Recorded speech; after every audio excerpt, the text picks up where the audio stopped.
dans notre enseignement du jour et je vais essayer de conclure avec vous, dans la grâce de Dieu, ce que nous avions commencé et je vais essayer de faire quelque chose seulement rapidement par rapport à ce qui était la honte ce jour-là de cette jeune femme qui s'est présentée devant Jésus et qui a voulu voir la main et la puissance de Dieu. Nous étions en train de voir que la honte, c'est un sentiment qui peut détruire beaucoup de choses dans nos vies. Et nous avons travaillé avec la grâce de Dieu à comprendre cela à travers sa parole. Voyons voir dans sa parole ce qui était notre partage d'hier, dans sa grâce et dans sa puissance, les dieux grands, les dieux puissants, les dieux qui n'ont point changé, qui demeurent les mêmes hier, aujourd'hui et éternellement, nous a fait vraiment beaucoup du bien. J'ai béni ces dieux grands, j'ai béni ces dieux puissants, parce que nous avons vu ensemble, dans sa grâce et dans sa puissance, la compréhension de ce qui pouvait être du traumatisme à la guérison. Et nous savons aussi que c'est Dieu qui nous guérit, c'est Dieu qui nous prend en charge, fait aussi que nous puissions ne jamais avoir honte de lui. Nous avons lu dans Luc 9, 13 que Jésus disait, si vous avez honte de moi, moi aussi j'aurai honte de vous. J'étais en train de terminer avec cette parole-là, ou cet enseignement sur la honte.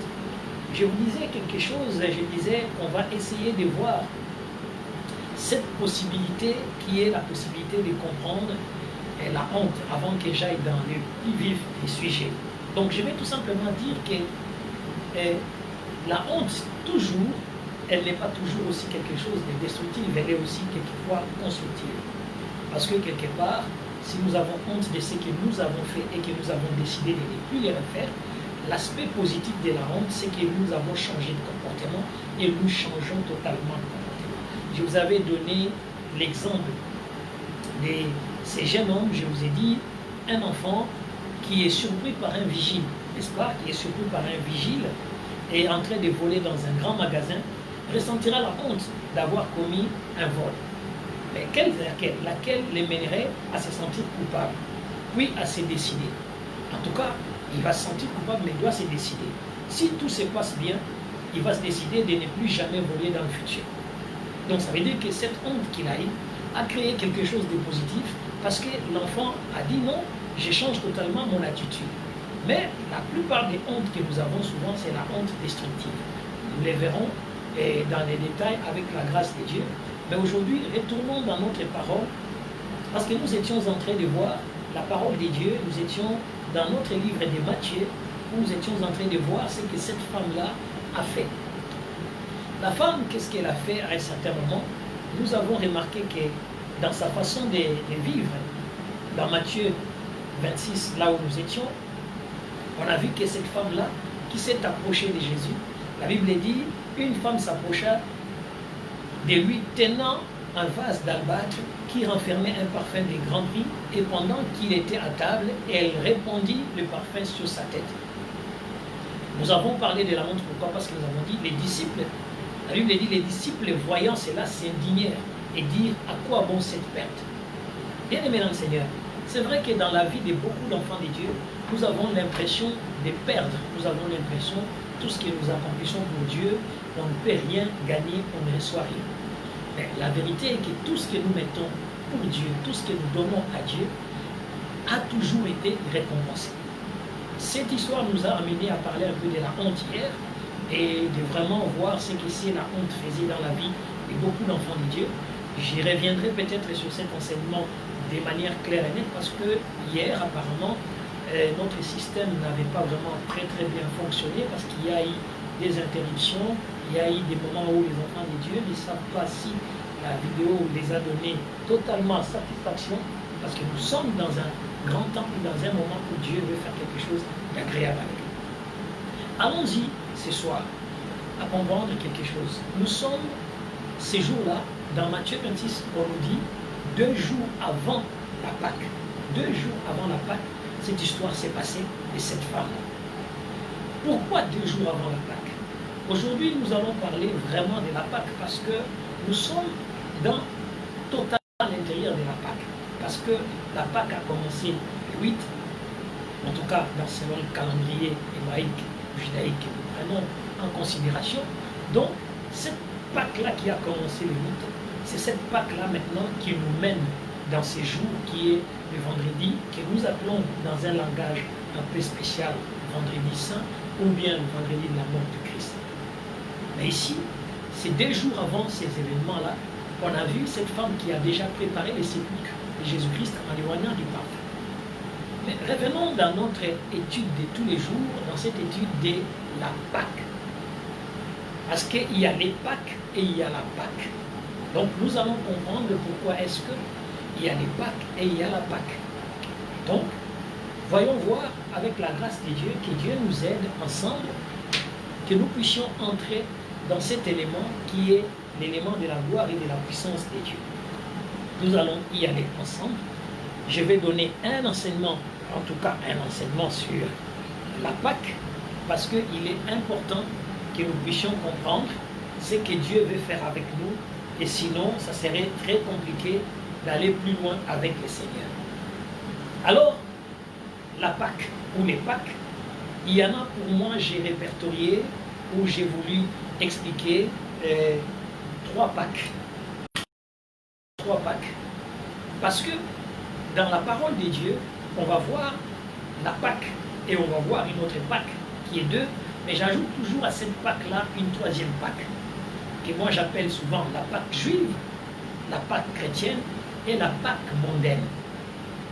Pourquoi? Parce qu'il y a aussi, le monde a décidé aussi de faire une Pâque propre à elle. Mais quand nous entrons dans les passages, on va commencer avec les passages de départ, ces passages qui nous mènent à vraiment entrer dans la parole. Ces passages-là, c'est Exode 12, au 1er verset. Nous allons y aller ensemble, je prends ma Bible, prenez vos Bibles, parce que nous sommes dans l'étude. Dans les livres d'Exode, laissez-moi détacher ma Bible de ces supports qui les rend un peu plus lourds. Donc, qu'est-ce qu'il y a? Nous sommes en train de regarder dans la parole de Dieu, Exode 12. Et Exode 12, on commence à 1. L'Éternel dit à Moïse. Dieu s'adresse à Moïse et Dieu parle à Moïse. L'Éternel dit à Moïse et à Aaron dans les pays d'Égypte. Donc, ils ne sont pas libérés. Ils sont encore dans le pays de leur servitude. Donc, ils sont dans la servitude, mais l'Éternel vient leur parler. Et l'Éternel leur dit ceci, ce mois-ci sera pour vous le premier des mois. Il sera pour vous le premier des mois de l'année. Ce qui fait que ce jour-là, il y a un calendrier qui va changer. Un calendrier qui va totalement être bouleversé. Le calendrier de Dieu va être instauré pour le peuple de Dieu, à la place des calendriers égyptiens ou du calendrier qui existait à l'époque. Et Dieu dit, attention, maintenant vous allez compter les mois autrement et vous allez compter aussi l'année autrement. Donc dès ces jours-là, Dieu met maintenant en action la parole qu'il avait donnée à Abraham. Ta descendance ira en esclavage et je le sortirai de là et je le donnerai le pays dont j'étais promis. Alors, ce moment-là, Dieu commence un autre programme. C'est un autre programme qui commence. Et dans ce programme-là, nous voyons, quand nous allons dans les versets 13 et 16, nous allons voir quelque chose, et nous allons voir quelque chose de très puissant. Dieu va lui dire, quand on commence déjà au niveau des 13, on dit, le sang vous servira des signes sur les maisons où vous serez, et je verrai les sangs et je passerai par-dessus, et il n'y aura point de plaies qui vous détruisent quand je frapperai le pays d'Égypte. Un événement majeur. Dieu déclare que c'est le premier mois.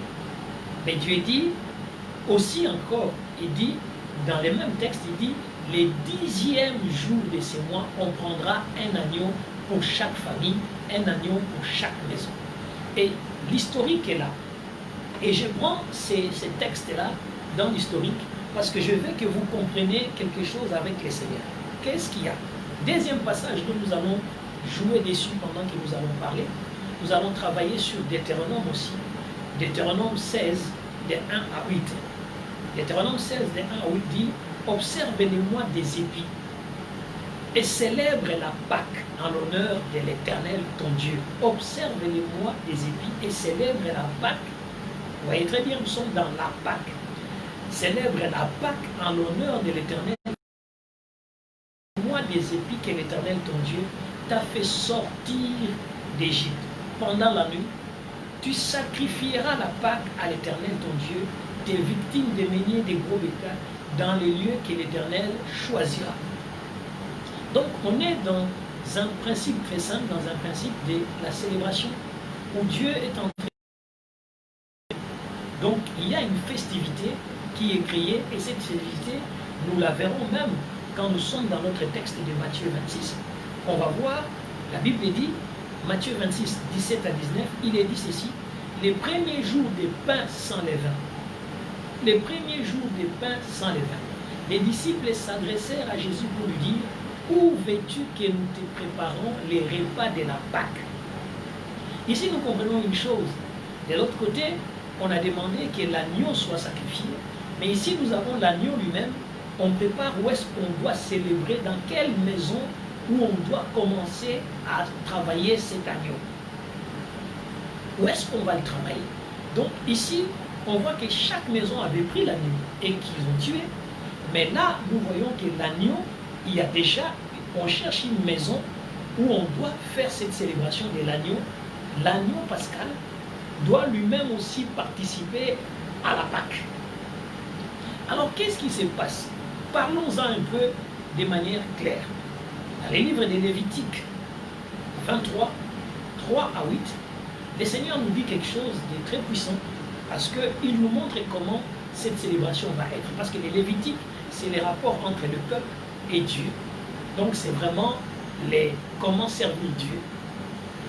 Et voici, Dieu, Lévitique, commence ici, il dit: voici les fêtes des saintes convocations que vous publierez les temps fixés.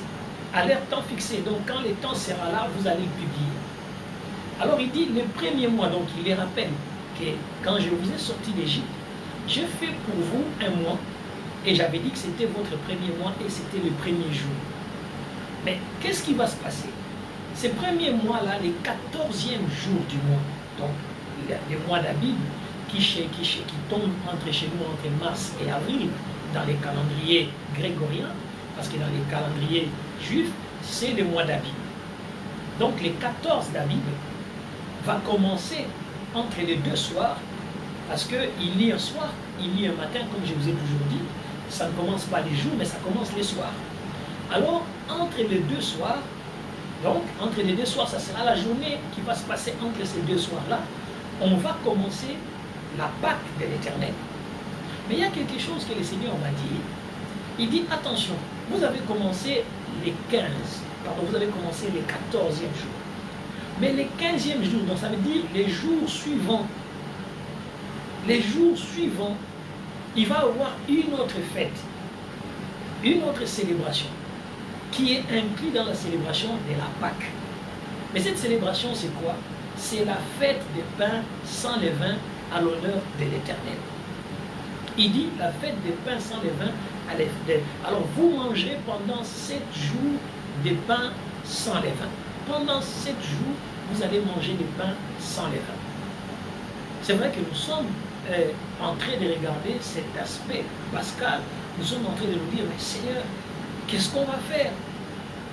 Alors il dit: le premier jour, vous aurez une sainte convocation, vous ne ferez aucune œuvre servile. Les premiers jours, c'était hier.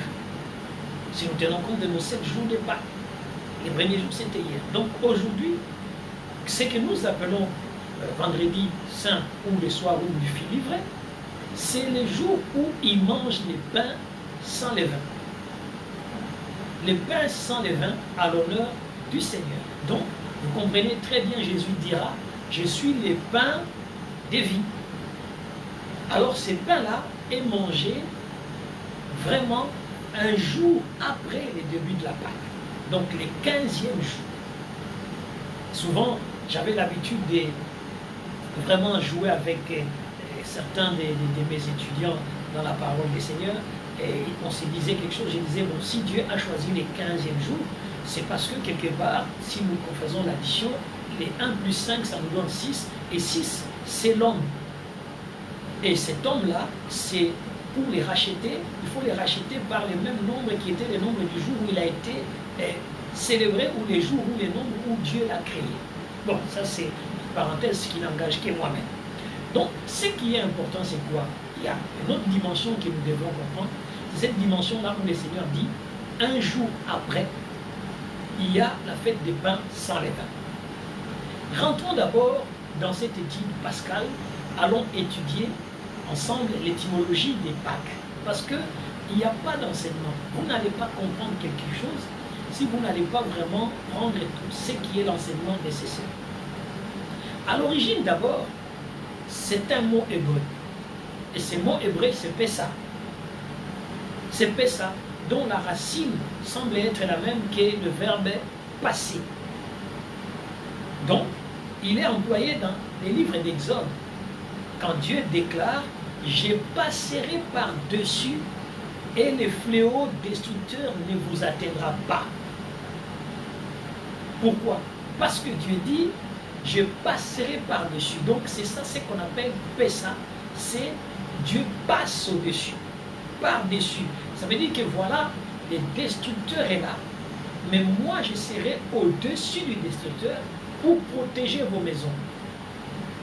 Il reste à un moment donné, quand on entre dans l'enseignement, de comprendre et pourquoi ce même mot-là va être, qui va donner Passover en anglais, qui dit tout simplement dit to pass over, donc passer par-dessus. C'est pourquoi les Anglais vont appeler Pâques Passover, c'est tout simplement passer au-dessus. Mais Pécha, qui est très bien ces moments-là, ça montre le moment où Dieu passe au-dessus. Donc, n'allons pas chercher tellement des choses que nous allons comprendre. Avec Dieu, il n'y a vraiment pas grand-chose, parce qu'à partir de ces mots-là seulement, on voit ce que Dieu avait décidé de faire. Il avait décidé de passer par-dessus l'Égypte, afin d'empêcher les destructeurs de toucher à des maisons des enfants d'Israël. Pourquoi? Nous allons les comprendre. Dans la distinction même des Pâques, je vous ai dit, nous distinguons la Pâque juive et les Pâques chrétiennes.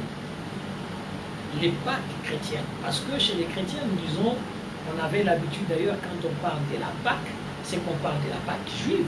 Quand on parlait des Pâques, on parlait des Pâques chrétiennes. Donc, au Moyen-Âge, comme dans tous les temps où les gens ont vécu, il n'y avait pas de différence entre les Pâques ou la Pâque. Mais aujourd'hui, à notre époque, vraiment, il y a cette différence. Quand on parle de la Pâque, on parle de la Pâque juive. Quand on parle des Pâques, des fêtes des Pâques, donc on parle des Pâques chrétiennes. Donc, quel est le temps que ces fêtes-là s'est faites? Donc, elles s'est faites d'ailleurs à la même époque, que ce soit la Pâque juive que la Pâque chrétienne, ou les Pâques chrétiennes. Ils s'est faites tous dans la même période. Mais elles n'ont pas la même signification. Parce que la Pâque juive, qui a largement influencé la célébration de la Pâque chrétienne, n'a pas la même signification que la Pâque ou les Pâques chrétiennes. Donc nous devons savoir que chez les chrétiens, il faut aussi distinguer deux dates. Pourquoi? Il y a l'Église romaine et l'Église orthodoxe qui ont fixé chacune leur côté la date des Pâques. Ce qui fait que chez les chrétiens, nous avons les Pâques. Parce qu'on a l'Église romaine et l'Église orthodoxe. Les orthodoxes font que il y a vraiment des différences, et ça, c'est pas vraiment la grandeur. C'est pourquoi quelquefois nous allons terminer notre Pâques, nous allons voir que l'Église orthodoxe va commencer ses Pâques à lui. Et de la même manière que l'Église, la Pâque juive a commencé, la nôtre n'avait pas encore débuté. Donc c'est vraiment chacun, on essaye de mettre les choses au même moment, au même moment. Donc les orthodoxes, et compte tenu du calendrier grégorien, alors que nous autres, et nous avons le calendrier grégorien et ils ont le calendrier julien. Donc ça fait deux choses et ça fait un décalage. Donc c'est en fonction de leur calendrier que l'un commence 5 à 4 jours avant les autres. Donc Le problème, ce n'est pas cette Pâque-là, mais revenons dans notre Pâque juive d'abord. La Pâque juive qui a lieu le 15 de Nissan, les mois des épis, ok, ou les premiers mois de l'année, ces mois-là, je vous ai dit, est à cheval entre mars et avril. C'est pour cette raison que nous sommes en train de bouger, et ils sont toujours dans le mois, mais nous, nous venons de bouger de mars à avril, tandis qu'eux, ils sont toujours dans le même mois. Alors, le problème, c'est simplement parce que le calendrier juif est un calendrier lunaire. Donc, les mois commencent avec la nouvelle lune. Ça, c'est juste pour, à titre d'information que je vous donne. Alors, dans la Pâque juive, dans l'origine de la Pâque juive, il existait deux fêtes que nous allons voir pourquoi est-ce que nous ne sommes plus dans cette célébration de ces deux fêtes-là. Il y avait deux fêtes qu'ils appelaient Agapessa, qui était la fête de l'agneau pascal, et Agamatsov, qui était la fête des Pensalana. Donc, quand on devait célébrer, quand ils vont célébrer, ou ils vont célébrer encore aujourd'hui, ils célébraient deux fêtes. À l'intérieur, ce n'était pas séparé comme étant la même fête, mais c'était la continuité, mais en ayant deux fêtes. Donc, cette fête-là, c'est une fête pastorale, dont l'origine remonte dans ces temps-là de ce peuple. Donc, c'est la Agha Pessa, qui est la fête de l'agneau pascal, cet agneau qu'ils vont célébrer, cet agneau qu'ils vont tuer à la Pâque. Ce qui faisait que les mots Pâques désignaient ainsi la fête et aussi la bête, l'animal qu'on va sacrifier, qui était l'agneau. Donc on va voir que quand ils célébraient, après la fête de l'agneau, ils avaient aussi ce qu'ils appelaient les Agha Matzot, qui était tout simplement la fête des pères sans levain. Nous les connaissons aujourd'hui parce que même quand nous lisons la Bible, nous comprenons un peu ce qui est l'histoire et nous voyons un peu l'historique de la Bible. Donc, il y a cette fête-là qui, nous l'avons vu dans la Torah, qui sera donnée telle que je vous ai dit, à partir d'Exode 12 au verset 13, il va dire, il va faire ce quel est le contexte. Nous sommes dans le moment où Dieu annonce les 10e fléaux qui allaient frapper les Égyptiens. 10e fléau, ça veut dire la mort de tout premier-né. Dieu décide et Dieu déclare le 10e fléau, mais le problème c'est que quand Dieu déclare les 10e fléau, il n'a pas dit que ça serait seulement les premiers-nés égyptiens. Mais il a dit sur tous les territoires, tous les premiers-nés doivent mourir. Parce que quand Dieu frappait, quand il envoyait les destructeurs savaient une seule chose, tout premier-né mâle lui a été donné. Tout premier-né mâle lui a été donné qu'il devait détruire tout premier-né mâle. Mais qu'est-ce que Dieu va faire? Dieu va dire à Israël, il dit, écoutez, vous les peuples, quand les destructeurs vont passer, moi je passerai par-dessus. Je vais passer par-dessus les destructeurs. Donc ça veut dire, et moi et les destructeurs, nous viendrons au même moment. Mais les destructeurs qui viendront au même moment, parce que moi, en étant un Dieu omniprésent, je serai là, mais je vais me mettre par-dessus vous. Mais comment est-ce que vous serez protégés quand je vais me mettre par-dessus vous? La protection ne viendra que par rapport à une seule condition, c'est ce que Dieu leur dira dans Exode 12 au verset 13, il dit, les sangs vous servira de signes sur les maisons où vous serez. Je verrai les sangs, je passerai par-dessus vous, et les fléaux ne vous atteindra pas. Quand je frapperai les pays d'Égypte, ces jours-là vous servira de mémorial. Allons comprendre un peu, allons étudier un peu. Le Seigneur dit, je passerai par-dessus vous. Donc, il y a un fléau, il y a une parole que j'ai libérée. Et la Bible dit, Dieu est toujours derrière sa parole pour l'accomplir. Et la parole que j'ai libérée, je serai derrière cette parole. Et comme je serai derrière cette parole, vous ne serez sauvés que par rapport à un seul signe. Et le signe qui va vous sauver, ce sera les sangs de l'agneau que vous avez sacrifié.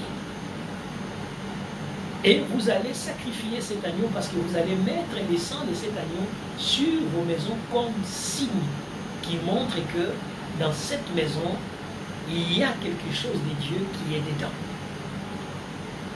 Et souvenez-vous, le livre de Galates nous dira quelque chose dans ces niveaux-là.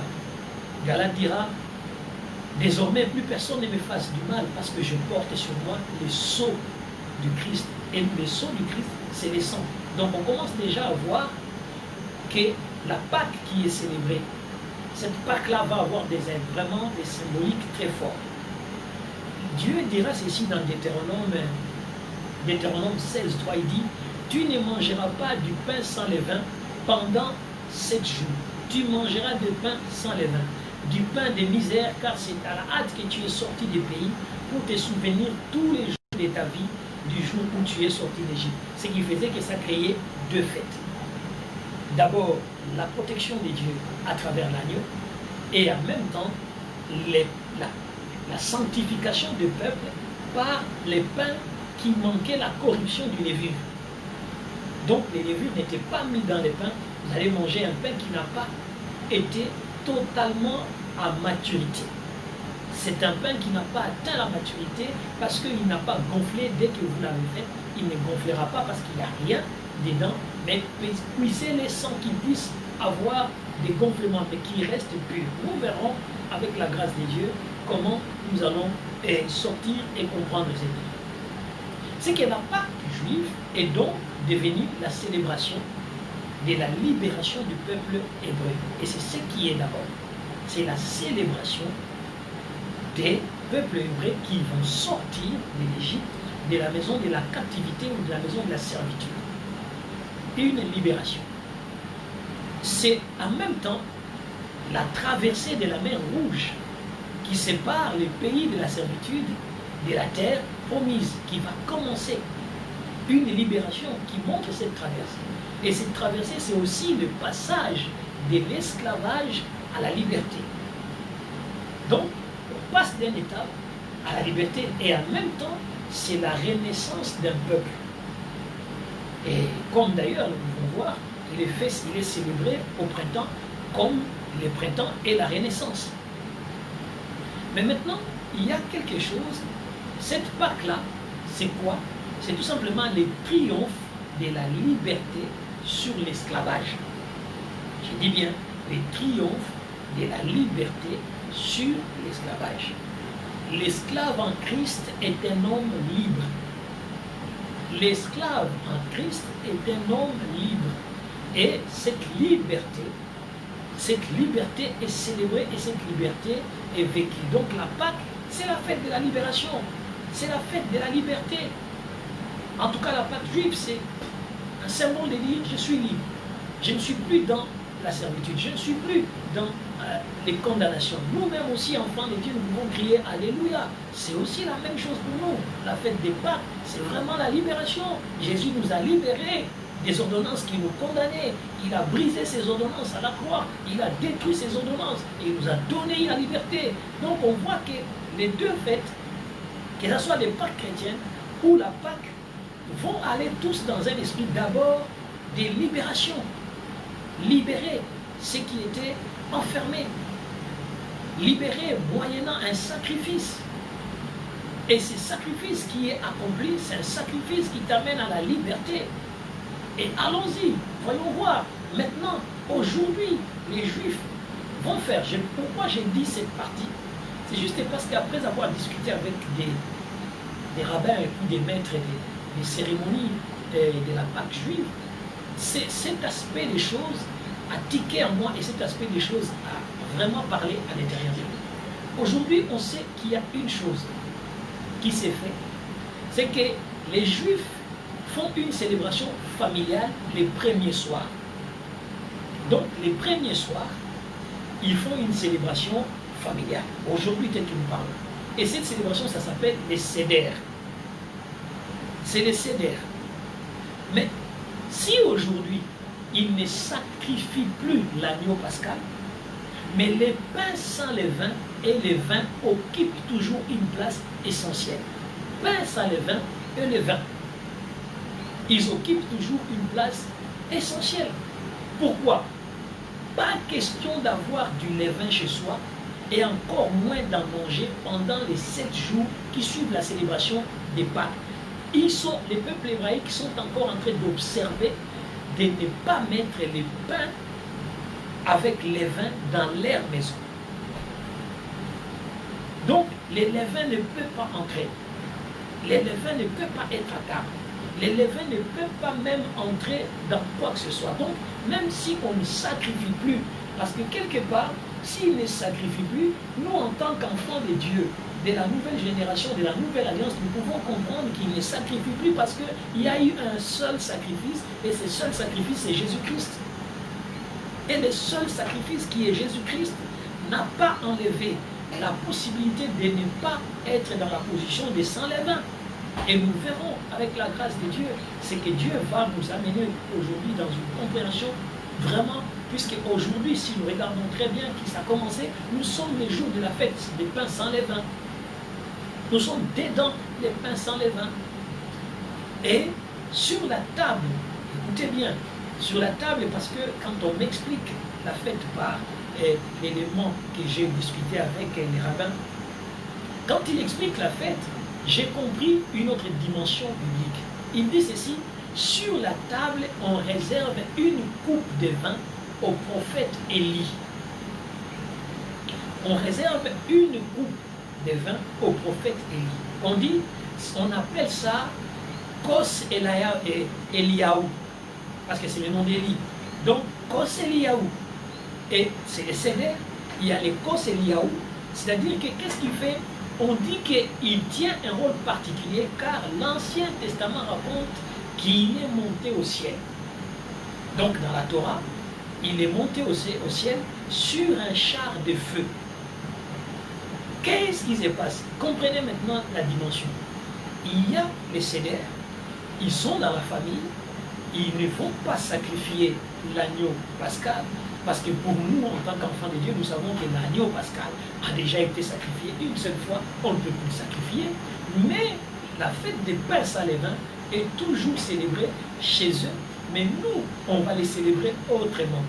Et nous allons voir avec l'enseignement de ce soir, et tant que le Seigneur nous donne, de comprendre cette dimension, de comprendre la chose qui va nous réunir et qui va nous amener à saisir la dimension de la parole de Dieu.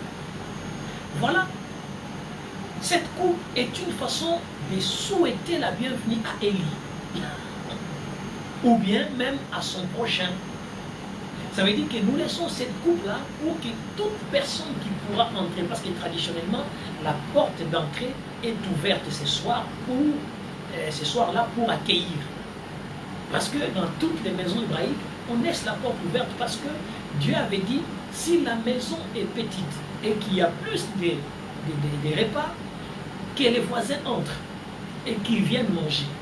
Et aussi dans la célébration, il laisse encore la porte ouverte pour dire que quiconque a besoin de venir manger, qu'il vienne manger.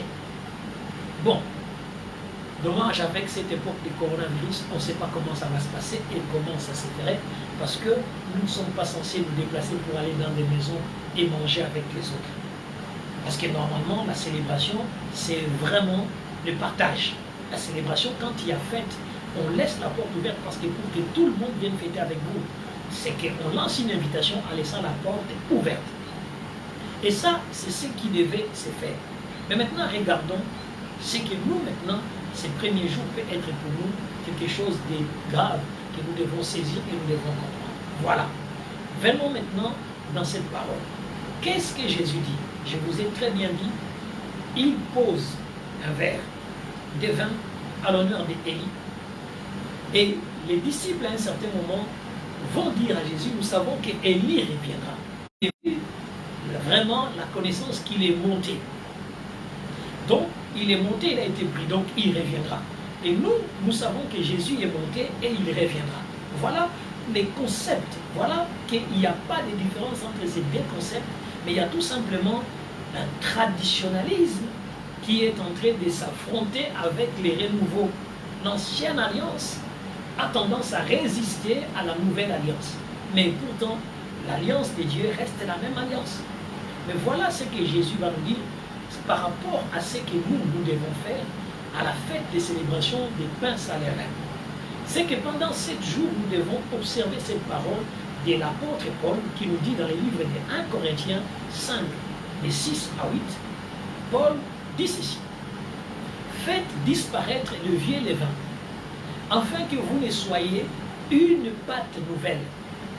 Faites disparaître le vieux levain, afin que vous soyez une pâte nouvelle, donc une pâte sans levain.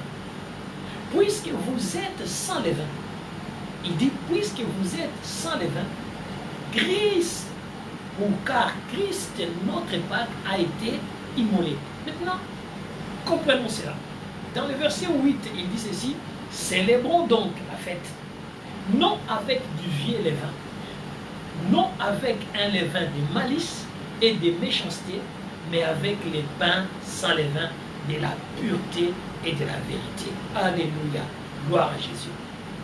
Qu'est-ce qui doit se passer réellement dans cette célébration? Dans ces moments de célébration, bien-aimés dans le Seigneur, enlève de ton cœur les méchancetés. Enlève de ton cœur la haine. Enlève de ton cœur l'amertume. Enlève de ton cœur toute souche mauvaise, parce que ça ne vaut pas la peine de célébrer la fête de Christ avec une ancienne pâte qui est gonflée et qui est en train d'empêcher la puissance et la gloire de Dieu de se manifester dans nos vies. Dieu n'attend pas seulement que nous dansons, mais Dieu attend surtout que nous dansons dans la pureté et dans la vérité. Ça veut dire que la fête de Pâques, pendant ces 7 jours, vous devez veiller à ce qu'à l'intérieur de votre maison, qui est le temple du Saint-Esprit, qu'il n'entre pas de levain. Vous devez protéger votre temple, qui est la maison et l'application de Dieu, de tout ce qui est levain. Parce que bon nombre d'entre nous, nous ne fêtons plus cette fête comme Christ lui-même l'a dit: ôtez le levain qui est en vous. Ôtez le levain qui est en vous. Paul insiste, Paul dit: faites disparaître le vieux levain. Ne le mettez pas. Bien-aimé, je ne sais pas dans quel état tu vas être durant ces 7 jours, mais tu dois être dans l'état de joie, dans l'état de paix, dans l'état. C'est pourquoi vous avez vu hier, j'ai commencé par vous parler de l'état d'âme de la honte. Pourquoi? Parce que chaque levain qui se trouve à l'intérieur de nous peut empêcher que vous puissiez célébrer Pâques correctement.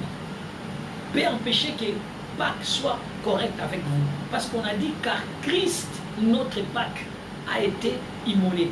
Christ, notre Pâques, la Pâques chrétienne, elle a été immolée. Mais quand il est immolé, il vit en nous. Il vit en nous en Christ immolé, dans laquelle nous devons ôter les levains. Malice.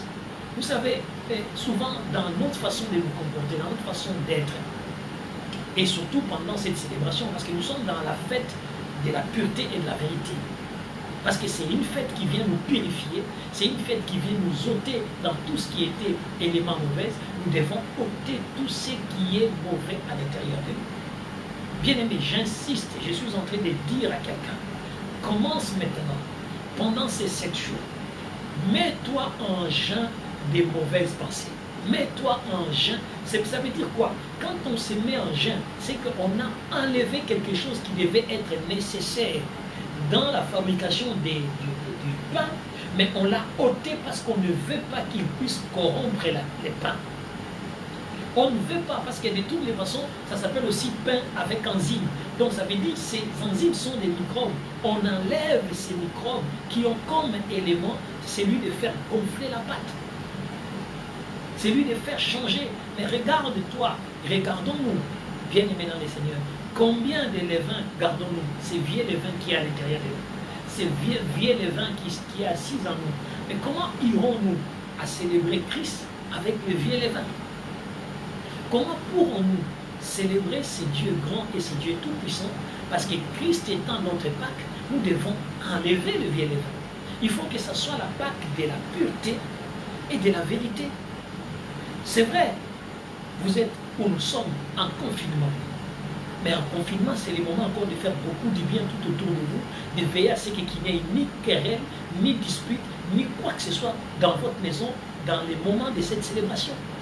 Pendant 7 jours, observez votre langage. Pendant 7 jours, observez votre cœur. Pendant 7 jours, veillez. Vous savez, c'est pour cette raison que quelquefois, bon nombre d'enfants de Dieu célèbrent les fêtes, mais ils ne voient pas la main de Dieu.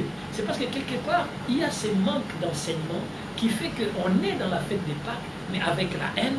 On est dans la fête des Pâques avec la jalousie. On est dans la fête des Pâques avec tout un tas de choses dans notre cœur que nous n'avons pas probablement, nous n'avons pas nettoyé. Comment pouvons-nous célébrer Christ et notre Pâques sans pour autant faire disparaître le vieux levain? Cette femme qui arrive auprès de Jésus pour verser ses parfums, elle a ôté le vieux levain en elle. Elle a ôté le mal qui était en elle. Elle a dit, si dans ma vie, j'ai été égoïste, j'ai gardé du parfum rien que pour moi, mais aujourd'hui, je ne veux plus être égoïste, je vais aller les verser parce que je m'en débarrasse de mon état d'égoïste, je deviens charitable. Donc, quelque part, dans beaucoup de vies des enfants de Dieu, nous sommes en train de mettre des systèmes qui ne sont pas meilleurs parce que nous sommes là pendant 7 jours, nous sommes au 2e jour, que vous allez appeler le vendredi saint. Et la prophétesse Sarah, gloire au Seigneur, si elle passe avec vous à minuit, vous allez prier. Mais il y a une chose qui est vraie, c'est que nous tous, en tant qu'enfants de Dieu, MDC, écoutez bien, nettoyons nos cœurs. Nettoyons nos cœurs. Bien-aimés dans le Seigneur, moi comme vous, nous devons nettoyer nos cœurs. Il n'y a personne qui est mis à l'abri. Le Seigneur, quand il parle, quand il dit qu'il faut faire disparaître à travers la bouche de l'apôtre Paul, il dit faites disparaître les vieux levains. Nous sommes aujourd'hui les jours de la fête des pains sans levain. Tu es une pâte nouvelle. Tu es une pâte nouvelle. Sois une pâte sans levain. Pendant 7 jours au moins, veille à ce que cette pâte-là ne soit pas correctible et corrompue. Veille à ce que cette pâte-là fasse quand même passer 7 jours de célébration. 7 jours de célébration. Mais que cette célébration ne s'arrête pas seulement dans les 7 jours, mais que cette célébration devienne une célébration de tous les temps. Que ça puisse vraiment être une célébration de tout moment et de tous les temps.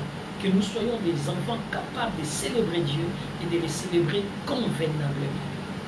Surtout ça, bien-aimés dans le Seigneur. Entrons dans la pureté. Entrons dans la pureté, bien-aimés. Dieu ne nous demande pas grand-chose. Il nous demande la pureté des cœurs. Et cette pureté, c'est ce que je suis venu te dire. C'est vrai que je t'ai donné l'historique, je t'ai montré l'historique. J'entrerai dans l'historique des Pâques chrétiennes. J'en parlerai. Mais le plus important pour nous aujourd'hui, célébrons cette fête en faisant partie des vieux levains. C'est le moment. Tu es une pâte. Jésus a dit, je suis le pain de vie. Et celui qui prend ce pain, il sait que c'est un pain qui n'est pas gonflé. C'est un pain qui n'a pas d'orgueil. C'est un pain qui n'a pas des états émotionnels. C'est un pain qui n'a pas des états sentimentaux. Donc, il faut que dans notre façon à nous de faire quelque chose avec le Seigneur, durant cette célébration des Pâques, nous allons manger, ça c'est vrai. Nous allons mettre l'agneau sur la table. Nous allons manger ce qu'on peut manger. Nous allons célébrer la fête. Parce que Dieu nous dit, c'est une fête perpétuelle si nous l'avons attachée à cette fête qui est la fête des Pâques juives, qui est célébrée, mais d'une autre manière, parce que nous, notre Pâques, c'est Christ. Alors, voyons voir comment Christ est notre Pâques. Allons-y dans l'historique des Pâques chrétiennes. Les Pâques chrétiennes, les chrétiens célèbrent à Pâques la mort et la résurrection du Christ.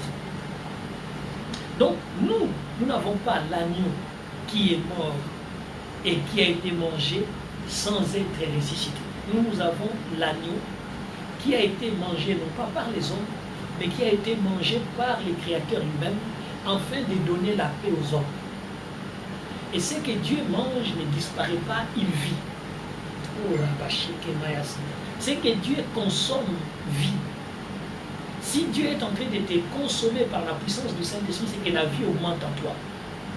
C'est que la vie augmente. Dieu n'a jamais consommé quelque chose qui n'a pas reçu la vie. Dieu a consommé son propre Fils comme étant un aliment. Et ce que Dieu a consommé a reçu la vie. Et c'est ça la dimension. Vous savez, cela s'est passé autour des l'an 30, si on doit prendre l'historique. À cette époque, nombreux étaient des Juifs qui allaient célébrer Pâques en pèlerinage à Jérusalem. Ils sacrifiaient l'agneau, c'était la manière de vivre de l'époque.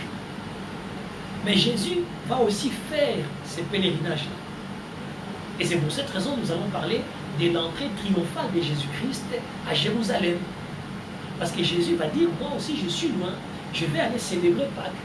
Et de cette célébration, c'est ce que nous allons voir, Jésus va entrer dans Jérusalem. Et il va faire cette entrée triomphale à Jérusalem.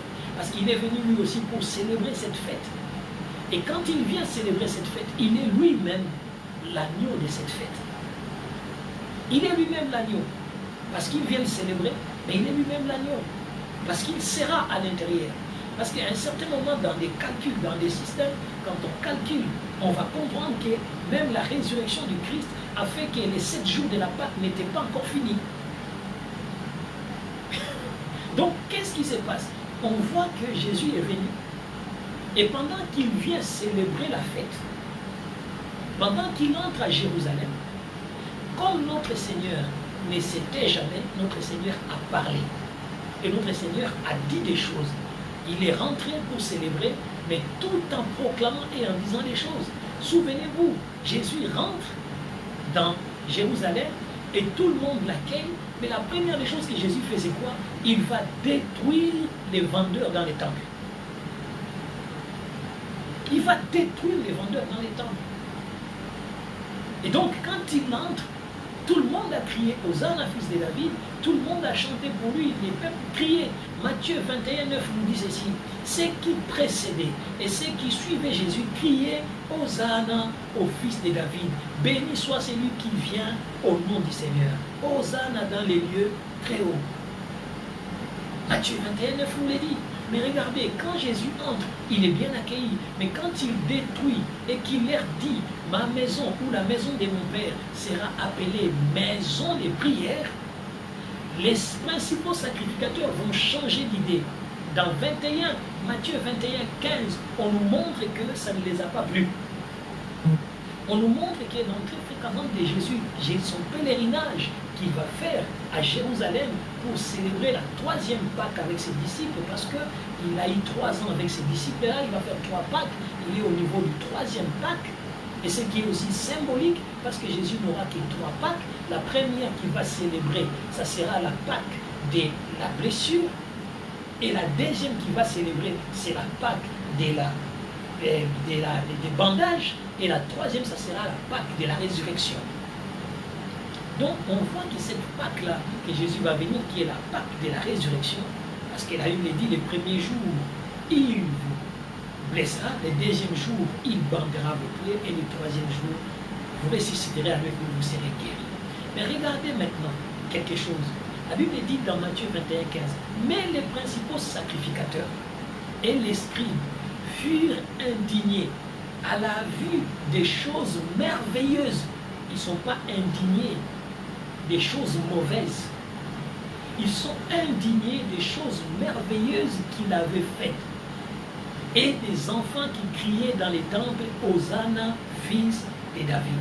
Donc, ils complotent à ce moment-là et ils trouvent qu'il faut le faire périr. Mais ils ne vont faire qu'accomplir. Ils ne vont faire que mettre en place les projets et les programmes de Dieu.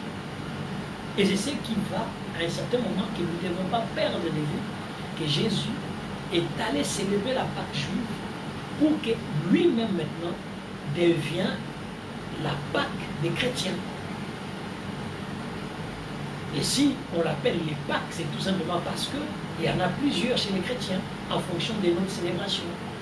Mais il y a quelque chose, ce langage-là ne va pas nous aider. Parce qu'à l'époque, quand maintenant les souverains sacrificateurs ont vu qu'il y avait les merveilles que Jésus faisait, les destructions et puis les guérisons, ils ont dit non, non, non, cet homme est un homme à abattre. À cette époque, il y avait un gouverneur romain qu'on appelait Ponce Pilate. Un homme qui avait la réputation de ne pas être un tendre, mais un dur. Alors qu'est-ce que cet homme va faire? Quand les autres vont comploter, il va permettre par la demande. Donc il va faire crucifier Jésus pour répondre aux souhaits de l'opinion, je dis bien l'opinion publique. L'opinion publique qui s'est rangée volontiers du côté de la tradition. Du côté de la tradition. Parce que ce qui va amener Jésus à la mort, c'est la tradition. Et tout le monde rangé du côté de la tradition vont les faire périr. Mais alors, c'est bien, parce que son rôle, c'était de détruire les traditions. Il est venu, il fallait que la dernière des choses qui étaient des traditions, qui étaient des mauvaises traditions, parce qu'il y en avait des bonnes et il y avait des mauvaises, parce que la bonne, Jésus les a montrées, je vais les célébrer avec vous, c'est la bonne tradition. Mais il y en avait des mauvaises qui sont des trucs de condamnation et tout ça. C'est pourquoi nous aussi, en tant qu'enfants de Dieu, aujourd'hui, nous devons vraiment enlever les levains qui est en nous. Alors, à la Pâque juive, qui était une célébration de prendre l'agneau et tout ça, il va avoir maintenant une autre célébration qui va prendre place. Cette célébration, ça va être quoi? Cette célébration, il va leur dire désormais. Comprenez bien, suivez bien avec moi cet enseignement, j'espère que j'aide quelqu'un. Jésus va montrer quelque chose. Qu'est-ce qu'il va montrer? Désormais, il n'y a plus de sacrifices à faire, donc il n'y a plus d'agneau à tuer. Mais il va vous rester deux choses qu'il ne faut pas enlever de la fête. Ça sera les pains et le vin. Et d'où la fête maintenant de cette célébration, chez nous les chrétiens, va être remplacée par la Sainte Seine. Donc la Sainte Seine devient une fête pour nous en mémoire de la crucifixion de Christ, de la mort à la résurrection. Donc maintenant, nous n'avons plus à tuer l'agneau pour sanctifier les temples que nous sommes, mais nous n'avons plus qu'à consommer les pains, qui est maintenant les pains de vie. Donc on a quitté les sacrifices de l'agneau pour entrer dans la consommation du pain sans levain. Ça veut dire, nous devons nous-mêmes devenir de nouvelles pâtes en enlevant, pendant que nous prenons les pains, c'est que nous déclarons la vie, une vie sans corruption de l'enzyme, sans corruption de la haine, sans corruption de la rancune, sans corruption de toutes choses mauvaises, mais une vie remplie d'amour. Dieu a tant aimé le monde qu'il donna son propre Fils. Donc nous entrons dans cette dimension de cette nouvelle vie. Mais cette nouvelle vie qui est devenue maintenant un rituel que nous faisons non plus parce que les Juifs ou les Hébraïques ont toujours la coupe d'Élie. Et nous aussi, nous avons la coupe d'Élie. Mais notre Élie, c'est Jésus-Christ. Parce que quand les disciples étaient en train de chercher qui reviendra, ils vont chercher Élie. Ils vont dire, nous savons qu'Élie reviendra. Et les autres même, quand ils voyaient Jésus faire, ils disent, c'est Élie qui est revenu.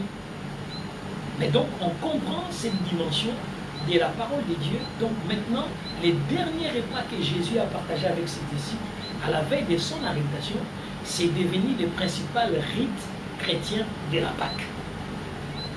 Donc ce n'est plus une Pâque de célébration seulement à manger l'agneau, mais c'est une Pâque maintenant à manger les pains, parce que c'est une Pâque qui n'est plus des sacrifices des âmes, mais qui est tout simplement une Pâque de restauration des âmes. J'ai bien dit, pas des sacrifices des âmes, parce que tout ce qui respire loue l'Éternel. Donc l'agneau qui respirait louait l'Éternel, et quand on les sacrifiait, on faisait des sacrifices des âmes. Mais maintenant, ce n'est plus les sacrifices des âmes, mais c'est maintenant la restauration des âmes, mais à travers les pains. Quel pain? La parole. Cette parole qui s'est faite chair, et cette parole qui est descendue au milieu de nous, et cette parole qui est consommée moyennant ce que Dieu nous donne à travers la parole. Et maintenant, pour célébrer cela, nous ne devons pas oublier que maintenant, nous les célébrons en prenant quoi? En prenant part à la Sainte Seine. Oh, gloire soit rendue à ce Dieu. Et la Bible d'ailleurs nous le montre dans le livre de Marc, Marc 14, 22. Pendant les repas, il prit le pain. Et après avoir prononcé la bénédiction, il les romput. Les leur donna et dit, prenez, ceci est mon corps. C'est que désormais, vous n'aurez plus un corps charnel que vous allez manger, mais vous aurez un corps des fruits de l'herbe, ce qui était votre nourriture dans les jardins d'Éden. Parce que l'homme, dans les jardins d'Éden, mangeait toute herbe.